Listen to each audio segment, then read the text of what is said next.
Hello, in front of me I have Amazfit Verge, and I'm gonna show you how to perform the factory reset on this device.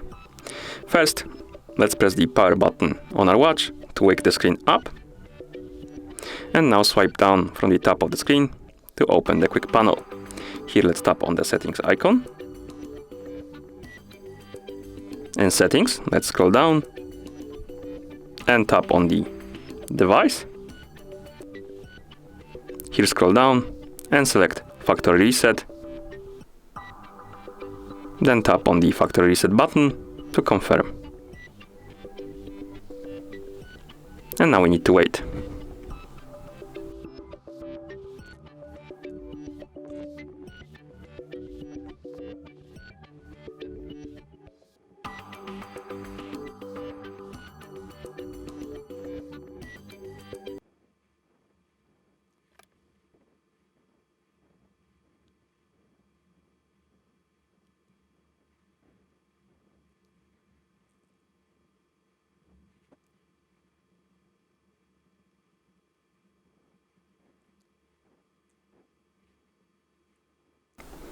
And at this point, the factory reset is complete.